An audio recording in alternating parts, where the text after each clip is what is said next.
നമ്മൾ ഇന്ന് പഠിക്കാൻ പോകുന്നത് ക്ലാസ് 8ലെ 4th ചാപ്റ്റർ ഡാറ്റ ഹാൻഡ്ലിംഗ് എന്ന ചാപ്റ്ററാണ്. പഴയ സിലബസിൽ ഇത് 5th ചാപ്റ്റർ, ന്യൂ സിലബസിൽ 4th ചാപ്റ്റർ ആയിട്ടാണ് ഡാറ്റ ഹാൻഡ്ലിംഗ് വരുന്നത്. നമ്മൾ ക്ലാസ് 7ൽ ഡാറ്റ ഹാൻഡ്ലിങ്ങിനെ കുറിച്ച് നമ്മൾ കുറച്ചൊക്കെ പഠിച്ചിട്ടുണ്ട്. അപ്പോൾ നമുക്ക് 8th സ്റ്റാൻഡേർഡിൽ കുറച്ചും കൂടി അധികം പഠിക്കാനുണ്ടാവും. നമുക്ക് ക്ലാസ്സിലേക്ക് കിടക്കാം. ഫസ്റ്റ് അതിൻ്റെ ഇൻട്രൊഡക്ഷൻ പറയാം. In your day-to-day life, you might have come across informations such as runs made by a batsman in the last 10 test matches, number of wickets taken by a bowler in the last 10 ODIs, marks scored by the students of your class in the mathematics unit test, number of story books read by each of your friends, etc. ഇതെല്ലാം എന്താ informations ആണ് അല്ലേ? ഓരോരോ informations ആണ് നമ്മുടെ day to day ലൈഫിൽ. അപ്പോൾ ഇതുപോലെ the informations collected in all such cases is called data. Informations collect ചെയ്ത് ഉള്ളതിനെയാണ് നമ്മൾ എന്ത് പറയുന്നത്? ഡാറ്റ എന്ന് പറയുന്നത്. Sometimes data is represented graphically. നമ്മൾ ഈ ഡാറ്റാസ് ഗ്രാഫിക്കലിയും റെപ്രസെൻറ്റ് ചെയ്യാറുണ്ട്. അപ്പോൾ ഡിഫറെൻറ്റ് ടൈപ്സ് ഓഫ് ഗ്രാഫ്സ് ഉണ്ട്. ഇതൊക്കെ നമ്മൾ കഴിഞ്ഞ 7th ക്ലാസ്സിൽ കുറച്ച് പഠിച്ചിട്ടുള്ളതാണ്. ഇപ്പോൾ ഇവിടെ നമുക്ക് നോക്കാം ഡിഫറെൻറ്റ് ടൈപ്സ് ഓഫ് ഗ്രാഫ്സ് ഏതൊക്കെയാണെന്നുള്ളത്. ഫസ്റ്റ് വൺ ആണ് എ പിക്ടോഗ്രാഫ്. പിക്ടോഗ്രാഫ് മീൻസ് എന്താ? Pictorial representation of data using symbols. Symbols use ചെയ്ത് ഡാറ്റ റെപ്രസെൻറ്റ് ചെയ്യുന്നതിനാണ് നമ്മൾ പിക്ടോഗ്രാഫ് എന്ന് പറയുന്നത്. അപ്പോൾ ഇതിൽ പിക്ചറിൽ നമ്മുടെ ഫസ്റ്റ് ഇതിൽ കിടപ്പുണ്ട് എന്താ? കാറിൻ്റെ പിക്ചർ അല്ലേ? കാറിൻ്റെ പിക്ചർ വന്നിട്ട് അതിൽ നേരെ എഴുതിയിരിക്കുന്നതാണ് 100 car. Means 1 symbol stands for 100 cars. 100 കാർസിനെ റെപ്രസെൻറ്റ് ചെയ്യുന്നത് ഒരൊറ്റ സിമ്പിൾ വെച്ചിട്ടാണ്. ഏത് സിമ്പിളാണ്? കാർ തന്നെ അല്ലേ? 100 കാറിനെ റെപ്രസെൻറ്റ് ചെയ്യുന്നത് ഒരു കാറിൻ്റെ പിക്ചർ വെച്ചിട്ടാണ്. അങ്ങനെയെങ്കിൽ നെക്സ്റ്റ് ജൂലൈ, ഓഗസ്റ്റ്, സെപ്റ്റംബർ 3 മന്തിലെ ഡീറ്റെയിൽസ് കൊടുത്തിട്ടുണ്ട്. ഫസ്റ്റ് ജൂലൈ മന്തിൽ നോക്കി എത്ര കാറുണ്ട്? ആദ്യം ഒരു കാർ അല്ലേ? ഫുള്ളായിട്ടുണ്ട് 2 കാറ്. മൂന്നാമത്തെ കാറിന് ഹാഫ് ഉള്ളൂ. എന്തുകൊണ്ട് ഹാഫ് ഉള്ളു? ആ ഹാഫ് ഡിനോട്ട് ചെയ്യുന്നത് 1/2 ഓഫ് 100. അത് ഹാഫ് ഓഫ് 100. ഹാഫ് ഓഫ് 100 എന്ന് പറയുമ്പോൾ 50. അപ്പോൾ ഈ കാർ റെപ്രസെൻറ്റ് ചെയ്യുന്നത് 50 ആണ്. ബാക്കി ഇത് രണ്ടോ? ഇതൊരു 100 ആണ്, ഇതൊരു 100 ആണ് അല്ലേ? നമ്മൾ പറഞ്ഞിട്ടുണ്ട് ഒരു 100 കാറിനെയാണ് ഒരു കാർ വെച്ച് റെപ്രസെൻറ്റ് ചെയ്യണത്. അങ്ങനെയെങ്കിൽ ഇതൊരു 100 ആണ്, ഇതൊരു 100 ആണ്. അപ്പോൾ ഫസ്റ്റ് 2 കാർ വരുമ്പോൾ 200 പ്ലസ് ഈ ഹാഫ് കാർ എത്രയാണ്? 50. 250. അപ്പോൾ ടോട്ടൽ എത്ര കിട്ടി നമുക്ക്? 250. നെക്സ്റ്റ് ഓഗസ്റ്റ് മന്തിൽ 3 കാർസിൻ്റെ പടം കൊടുത്തിട്ടുണ്ട് അല്ലേ? ഓരോ കാറും എത്ര വെച്ചാൽ റെപ്രസെൻറ്റ് ചെയ്യണത്? 100 വെച്ചിട്ട്. അപ്പോൾ ഇതൊരു 100 ആണ്, ഇതൊരു 100 ആണ്, ഇതൊരു 100 ആണ്. അപ്പോൾ ടോട്ടൽ എത്ര കിട്ടി? 300. മനസ്സിലായില്ലേ? ഇനി അടുത്തത് സെപ്റ്റംബർ മാസത്തിൽ എത്ര കാറുണ്ട്? 1 2 3 4 കാറുണ്ട്. അപ്പോൾ നിങ്ങൾക്ക് മനസ്സിലായിട്ടുണ്ടാവില്ല ഇപ്പോൾ എങ്ങനെയാണെന്നുള്ളത്. അപ്പോൾ 100 200 300 ദെൻ 400. അപ്പോൾ ടോട്ടൽ എത്ര കാറായി? 400 അല്ലേ? ഇനി ഒരു ഹാഫ് കാർ ഉണ്ടായിരുന്നെങ്കിലോ 400 പ്ലസ് ആ 50 കൂട്ടിയിട്ട് 450 വന്നാണ്. അപ്പോൾ നമുക്കത് എല്ലാം ഫുള്ളായിട്ടുള്ളൊരു കാറിൻ്റെയാണ് തന്നേക്കുന്നത് ഇമേജ്. ഇനി 2 ക്വസ്റ്റ്യൻസ് ഉണ്ട്. How many cars were produced in the month of July? July മാസത്തിൽ എത്ര കാറാണ് പ്രൊഡ്യൂസ് ചെയ്തേക്കുന്നത്? ജൂലൈ മാസത്തിൽ എത്ര കാറാണ് പ്രൊഡ്യൂസ് ചെയ്തേക്കുന്നത് നമുക്ക് നോക്കി. 250 അല്ലേ? അപ്പോൾ നമ്മുടെ answer is 250. Next, in which month were maximum number of cars produced? ഏത് മാസത്തിലാണ് ഏറ്റവും കൂടുതൽ കാർ പ്രൊഡ്യൂസ് ചെയ്തേക്കുന്നത്? ജൂലൈയിൽ 250 ആണ്, ഓഗസ്റ്റിൽ 300 ആണ്, സെപ്റ്റംബറിൽ 400 ആണ്. അപ്പോൾ ഏത് മാസത്തിലാണ് ഏറ്റവും കൂടുതൽ? 400 ആണ് ഏറ്റവും കൂടുതൽ പ്രൊഡ്യൂസ് ചെയ്തേക്കുന്നത്. അപ്പോൾ അതിൻ്റെ മന്ത് ഏതാ? സെപ്റ്റംബർ. അപ്പോൾ in which month were maximum number of cars produced? ഏത് മാസമാണ്? September.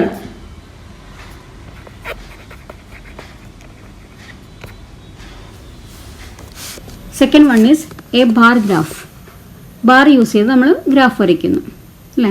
A display of information using bars of uniform with their heights being proportional to the respective values.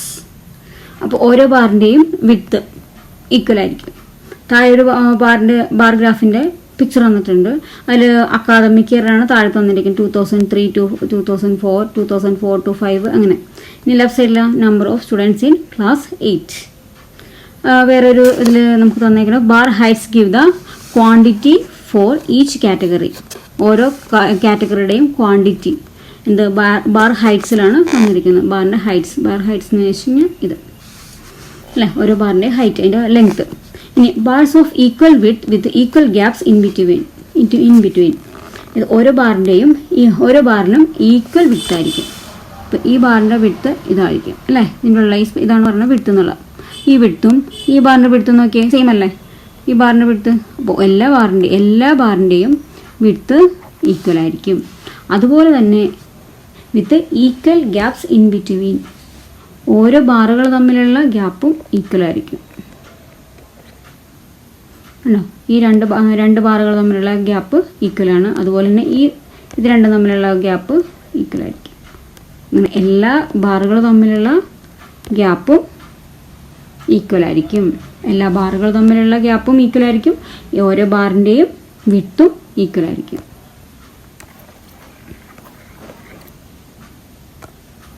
ഇനി നെക്സ്റ്റ് കുറച്ച് questions ഉണ്ട്.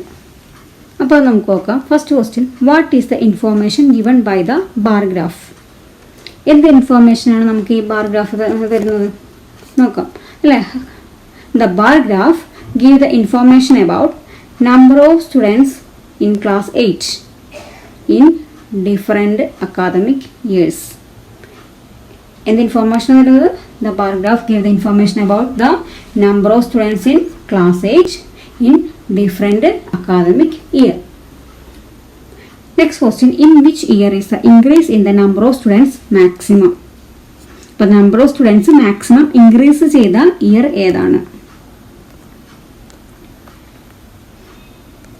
അതാണ് next question അല്ലേ. അപ്പോൾ അതിൽ 2003 to 4 എത്ര സ്റ്റുഡൻസ് ആയിരുന്നു? 100. 2004 to 5 200. അപ്പോൾ 2003 to 4 തുടങ്ങി 2004 to 5 എത്ര ഇൻക്രീസ് ചെയ്തു? 100ൽ നിന്നും 200ലേക്ക് ഇൻക്രീസ് ചെയ്തു. അപ്പോൾ തമ്മിലുള്ള വ്യത്യാസം എത്രയാണ്? 100. അപ്പോൾ 2004 to 5ലേക്ക് 100 സ്റ്റുഡൻസ് ആണ് വന്നത്, കൂടുതൽ വന്നത് അല്ലേ. അപ്പോൾ 100 ഇൻക്രീസ് ചെയ്തു. നെക്സ്റ്റ് 2005 to 6 എത്ര സ്റ്റുഡൻസ് ആയിരുന്നു? 250. 250 എന്ന് പറയുമ്പോൾ തൊട്ട് മുമ്പത് 200 ആയിരുന്നു. ആ 200ൽ നിന്ന് 250ലേക്ക് എത്ര സ്റ്റുഡൻസ് ഇൻക്രീസ് ചെയ്തു? 50.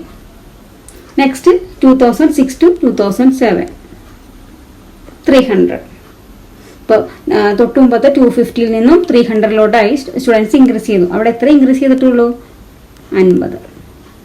നെക്സ്റ്റ് ഇയർ 2007 to 2008 സ്റ്റുഡൻസ് എത്രയാണ്? 350. പിന്നെ തൊട്ട് മുമ്പത്തെ 300ൽ നിന്ന് 350 ആയി. അപ്പോൾ എത്ര സ്റ്റുഡൻസ് ഇൻക്രീസ് ചെയ്തു? 50. അപ്പോൾ ഇതിൽ ഏറ്റവും കൂടുതൽ ഇൻക്രീസ് ചെയ്ത വർഷം ഏതാ? നമുക്ക് നോക്കുമ്പോൾ അറിയാം ഏതാ? 2004 to 2005 അല്ലേ. 2004 to 2005 ആയപ്പോൾ എത്ര സ്റ്റുഡൻസ് ഇൻക്രീസ് ചെയ്തു? 100. ബാക്കി എല്ലാ വർഷവും 50 വെച്ചിട്ട് ഇൻക്രീസ് ചെയ്തിട്ടുള്ളൂ. അപ്പോൾ ആൻസർ കിട്ടിയില്ലേ? എന്താണ് സെക്കൻഡ് ആൻസർ ആണ് 2004 to 2005. In which year is the number of students maximum? ഏത് ഇയറിലാണ് നമ്പർ ഓഫ് സ്റ്റുഡൻസ് മാക്സിമം? നമുക്ക് നോക്കുമ്പോൾ തന്നെ അറിയാം അല്ലേ. അപ്പോൾ ഇതിനൊക്കെ വേണ്ടിയിട്ടാണ് നമ്മളിങ്ങനെ ബാർ ഗ്രാഫ് ഇതൊക്കെ ഉപയോഗിക്കുന്നത്. അപ്പോൾ in which year is the number of students maximum? 2007 to 2008. ഇതിലല്ലേ ഏറ്റവും കൂടുതൽ ഹൈറ്റ് ഉണ്ടോ? അപ്പോൾ ഇതല്ലേ ഏറ്റവും കൂടുതലുള്ളത്. അപ്പോൾ ഏറ്റവും കൂടുതലുള്ള students number of students maximum ഏത് ഇയറിലായിരുന്നു?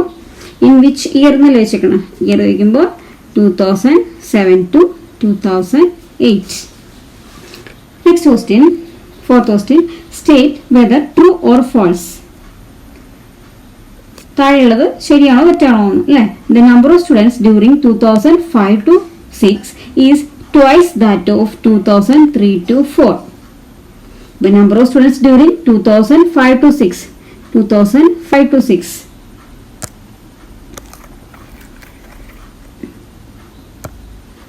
Number of students during 2005 to 6 is twice that of 2003 to 4. 2003 to 4 എത്ര സ്റ്റുഡൻസ് ഉണ്ടായിരുന്നു? 100. അത് 2005 to 6 എത്ര ഉണ്ടായിരുന്നു? 2005 to 6 250. അപ്പോൾ 2003 to 4 സ്റ്റുഡൻസിനേക്കാളും ട്വൈസ് ആണോ 2005 to 6 സ്റ്റുഡൻസ്? ട്വൈസ് മീൻസ് എന്താണ്? ഡബിൾ ആകുക, അതായത് ഇരട്ടി. അപ്പോൾ നമ്മൾ എന്ത് ചെയ്യണം? ട്വൈസ് ആക്കാൻ വേണ്ടി 2 വെച്ച് മൾട്ടിപ്ലൈ ചെയ്യണം അല്ലേ? ഒരു സംഖ്യയുടെ ട്വൈസ് എന്ന് പറയുമ്പോൾ ആ സംഖ്യ ഇൻറ്റു 2 വെച്ച് മൾട്ടിപ്ലൈ ചെയ്യണം അല്ലേ? ഏത് സംഖ്യയാണോ അത് വെച്ച് അതിനെ 2 വെച്ച് മൾട്ടിപ്ലൈ ചെയ്യുമ്പോൾ അതിൻ്റെ ട്വൈസ് കിട്ടും. അപ്പോൾ ഇവിടെ number of students during 2005-6 is twice that of 2003-4 ആണെങ്കിൽ 2003-4 എത്രയാണ്? 100 ആണ് അല്ലേ?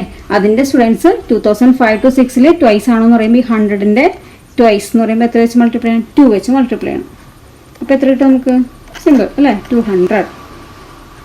നമുക്ക് 200 ആണോ 2005-6? അല്ല, 250 ആണ്. അപ്പോൾ ആൻസർ ശരി. ഇത് ട്രൂ ആണോ ഫാൾസ് ആണോ? ഫാൾസ് അല്ലേ? നമുക്ക് ഫാൾസ് എന്ന് പറയാം. കാരണം 200 ആയിരുന്നെങ്കിൽ അത് ട്രൂ ആയേനെ. പക്ഷേ ഇവിടെ നമുക്ക് 250 ആണ്. അപ്പോൾ ട്വൈസ് അല്ല, അതിനേക്കാളും കൂടി. അപ്പോൾ അതുകൊണ്ടത് ഫാൾസ് ആണ്. ഓക്കെ, മനസ്സിലായില്ലേ? എത്രയും. നെക്സ്റ്റ് നമ്മൾ നോക്കുന്നത് ഡബിൾ ബാർ ഗ്രാഫ്. പേരിൽ പറയുന്ന പോലെ ഡബിൾ ബാർ, 2 ബാർ ഉപയോഗിച്ചാണ് ഈ ഗ്രാഫ് വരയ്ക്കുന്നത്. നമ്മൾ തൊട്ട് മുമ്പ് പഠിച്ചത് ബാർ ഗ്രാഫ് ആയിരുന്നു. അതിൽ സിംഗിൾ ബാർ, 1 ബാർ വെച്ചിട്ടാണ് ഗ്രാഫ് വരച്ചിരുന്നെങ്കിൽ ഇതിൽ 2 ബാർ വെച്ചിട്ടാണ് വരയ്ക്കുന്നത്. അപ്പോൾ A bar graph showing 2 sets of data simultaneously it is useful for the comparison of the data. അപ്പോൾ എന്താണ് ഇതിൽ 2 സെറ്റ്സ് ഓഫ് ഡാറ്റയാണ് ഉപയോഗിക്കുന്നത്. 2 സെറ്റ്സ് ഓഫ് ഡാറ്റ ഇൻഫോർമേഷൻസ് തരുമ്പോൾ ആ ഇൻഫോർമേഷൻ ഉപയോഗിച്ചാണ് നമ്മൾ ഈ ബാർ ഗ്രാഫ് വരയ്ക്കുന്നത്. അപ്പോൾ it is useful for the comparison of the data. ഒന്നിൽ കൂടുതലുണ്ടെങ്കിൽ മാത്രമേ നമുക്ക് കമ്പയർ ചെയ്യാൻ പറ്റുള്ളൂ. അപ്പോൾ ഇത് നമ്മൾ എന്ത് ചെയ്യാൻ ഉപയോഗിക്കുന്നു? കമ്പാരിസൺ ഓഫ് ഡാറ്റകൾ തമ്മിൽ കമ്പയർ ചെയ്യാനായിട്ട് ഈ ഗ്രാഫ് യൂസ് ചെയ്യുന്നു. മനസ്സിലായില്ലേ? ഇനി ഇതിൽ ഈ ഗ്രാഫിൽ നമുക്ക് തന്നിട്ടുണ്ട്. അതിൽ സബ്ജക്റ്റ്, താഴെ സബ്ജക്റ്റ് ആണ് കൊടുത്തിരിക്കുന്നത്. സബ്ജക്റ്റ് ഏതൊക്കെയാണ്? Maths, social science, English, Hindi. Left സൈഡിൽ കൊടുത്തിട്ടുണ്ട് marks obtained by a student. ഒരു സ്റ്റുഡൻറ്റ് നേടിയ മാർക്കുകളാണ് ഈ കൊടുത്തിരിക്കുന്നത്. അപ്പോൾ നമ്മൾ പറഞ്ഞു ഡബിൾ ബാർ ആണ് അല്ലേ? അപ്പോൾ 2 ഡാറ്റാസ് വേണം. നോക്കാം 2 ഡാറ്റാസ്. 2005-6 മാർക്കാണ് ഈ ഷെയ്ഡ് ചെയ്യാത്ത പോർഷൻസ് കാണിച്ചിരിക്കുന്നത്. ഈ ഷെയ്ഡ് ചെയ്യാത്ത പോർഷൻസിൽ വന്നിരിക്കുന്നത് എന്തിലെ മാർക്കാണ്? 2005-6 ആ കൊച്ചിന് കിട്ടിയ മാർക്കാണ്, ആ സ്റ്റുഡൻറ്റിന് കിട്ടിയത്. ഇനി 2006-7 ഷെയ്ഡഡ് പോർഷൻ, ഷെയ്ഡ് ചെയ്തിരിക്കുന്ന ഈ ബാറിൽ തന്നിരിക്കുന്നത് ആ കുട്ടിക്ക് 2006-7 കിട്ടിയ മാർക്ക്. ഓക്കെ, മനസ്സിലായില്ലേ? ഇനി നമുക്ക് ക്വസ്റ്റ്യൻ നോക്കിയാലോ. What is the information given by the double bar graph? എന്ത് ഇൻഫോർമേഷനാണ് ഈ ഡബിൾ ബാർ ഗ്രാഫ് നമുക്ക് നൽകുന്നത്? എന്ത് ഇൻഫോർമേഷനാണ് തരുന്നത്? The double bar graph give the information about marks obtained by a student അല്ലേ, in different subject in the academic year 2005-6 and 2006-7. എന്ത് ഇൻഫോർമേഷൻ തരുന്നത്? Marks obtained by a student in different subject in the academic year 2005-6 and 2006-7. ആ 2 വർഷത്തെ marks ആണ് നമുക്ക് ലഭിക്കുന്നത് അല്ലേ ഈ ഗ്രാഫിലൂടെ. ഇനി അടുത്ത question, in which subject has A performance improved the most? ഏത് സബ്ജക്റ്റിലാണ് ആ കുട്ടിക്ക് മാർക്ക് ഇംപ്രൂവ് ചെയ്യാൻ പറ്റിയത്? നെക്സ്റ്റ് അക്കാദമിക് ഇയറിൽ നിന്നും 2006-7 വന്നപ്പോൾ ഏത് മാർക്കിനാണ് അതിന് കൂടുതൽ മാർക്ക് കിട്ടിയത് അല്ലേ? കൂടുതൽ മാർക്ക് കിട്ടുന്നതിനാണ് നമ്മൾ ഇമ്പ്രൂവ്മെന്റ് എന്ന് പറയുന്നത്. കിട്ടിയത് ഏത് സബ്ജക്റ്റാണ് നോക്കാം. മാത്സിന് 2005-6 കിട്ടിയത് എത്ര മാർക്കാണ്? 30 മാർക്കാണ്. അതേ ടൈമിൽ 2006-7 ആയപ്പോൾ ആ കുട്ടിക്ക് എത്ര മാർക്ക് കിട്ടി? 60 മാർക്ക് കിട്ടി. അപ്പോൾ എത്ര മാർക്ക് ഇമ്പ്രൂവ് ആയി? 30 മാർക്ക് അല്ലേ? 30 മാർക്ക് കൂടുതൽ കിട്ടി. 2005-6 30 മാർക്കായിരുന്നത് 2006-7 ആയപ്പോൾ ആ കുട്ടിക്ക് 60 മാർക്ക് കിട്ടി. വലിയൊരു ഡിഫറൻസ് ഇവിടെ നമുക്ക് നോക്കുമ്പോൾ തന്നെ കാണാൻ പറ്റും അല്ലേ? ഇത്രയും ഒരു ഡിഫറൻസ് ആ ഗ്രാഫിൽ തന്നെ നമുക്ക് കാണാൻ പറ്റുന്നുണ്ട്. ഇനി സോഷ്യൽ സയൻസിനോ? സോഷ്യൽ സയൻസിന് കുറച്ച് ഇമ്പ്രൂവ്മെൻറ്റുകൂടെ ഉണ്ടാവും, ചെറിയൊരു ഇമ്പ്രൂവ്മെൻറ്റേ ഉള്ളൂ. അതായത് ആദ്യം 50 ആയിരുന്നു, പിന്നെ 55 ആയി, 5 മാർക്സ് ഇമ്പ്രൂവ് ആയിട്ടുള്ളൂ. സയൻസിനും 45 ആയിരുന്നു, പിന്നെ 50 ആയി, അവിടെയും ചെറിയൊരു ഇമ്പ്രൂവ്മെൻറ്റേ വന്നിട്ടുള്ളൂ. ഇംഗ്ലീഷിലാണെങ്കിലോ ആദ്യം 50 ആയിരുന്നു, അതായത് 2005-6 50 മാർക്ക് ആയിരുന്നത് 2006-7 ആയപ്പോൾ മാർക്ക് കുറഞ്ഞു. കണ്ടോ, ഷെയ്ഡഡ് പോർഷനല്ലേ താഴെ, അതിന് ഷെയ്ഡഡ് പോർഷനല്ലേ ഹൈറ്റ് കുറവ്, അപ്പോൾ ആ വർഷം അതിന് മാർക്ക് കുറഞ്ഞു. ഹിന്ദിയിലാണെങ്കിലോ 2 വർഷം 2005-6 ആൻഡ് 2006-7 2 ഇയറിലും സെയിം മാർക്കാണ്, അതിനൊരു വ്യത്യാസം വന്നിട്ടില്ല. അപ്പോൾ ക്വസ്റ്റ്യൻ എന്തായിരുന്നു നമ്മുടെ, in which subject has the performance improved the most? ഏത് സബ്ജക്റ്റിനാണ് ഇമ്പ്രൂവ് ആയത് അല്ലേ? ഏത് സബ്ജക്റ്റാണ് ഇമ്പ്രൂവ് ആയത്? ഏത് സബ്ജക്റ്റ് ആയിരിക്കും? മാത്സ് അല്ലേ? ഇതിലെല്ലാത്തിലും ചെറിയ ചെറിയ ഇമ്പ്രൂവ്മെൻ്റ് ഉള്ളൂ. പക്ഷേ നമ്മുടെ ഇവിടെ നമുക്ക് വലിയൊരു ഇമ്പ്രൂവ്മെൻ്റാണ് നമുക്ക് കാണാൻ പറ്റുന്നത്. 30 to 60 ആയി. അപ്പോൾ ഏതാണ് ആൻസർ? മാത്സ് അല്ലേ? സെക്കൻഡ് ക്വസ്റ്റ്യൻ്റെ ആൻസർ മാത്സ്. ഇനി in which subject has the performance deteriorated? എന്താണ്? ഏത് സബ്ജക്റ്റിനാണ് മാർക്ക് കുറഞ്ഞത്?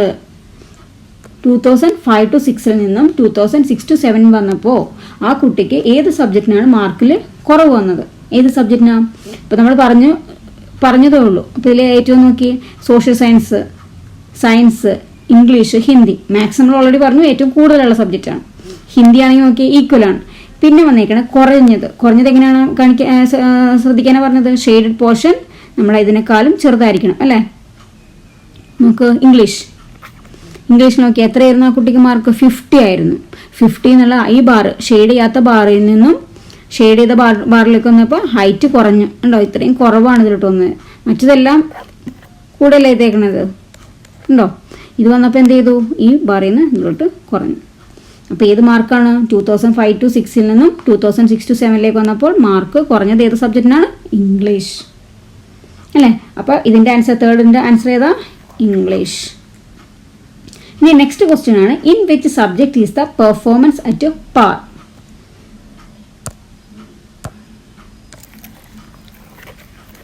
എന്താണ്? In which subject is the performance at പാർ?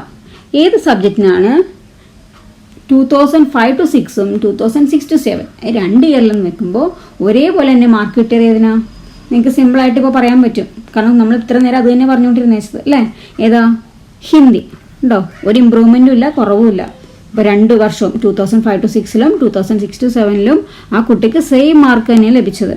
അപ്പോൾ ഫോർത്ത് ക്വസ്റ്റ്യൻ്റെ ആൻസർ ഏതാ? ഹിന്ദി അല്ലേ? മനസ്സിലായില്ലേ? ഡബിൾ ബാർ ഗ്രാഫ് ഈസി അല്ലേ? അപ്പോൾ നമ്മൾ എന്തൊക്കെ പഠിച്ചു?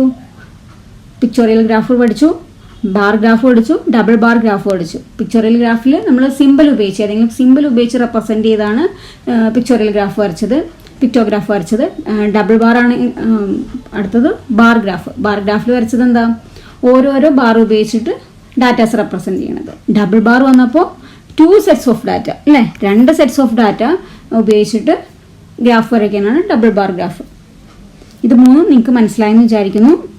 മനസ്സിലായെങ്കിൽ നിങ്ങൾ ഈ ചാനൽ സബ്സ്ക്രൈബ് ചെയ്യുക, നിങ്ങളുടെ കൂട്ടുകാർക്കും ഷെയർ ചെയ്യുക, കമൻറ്റ് ചെയ്യുക. Okay, thank you.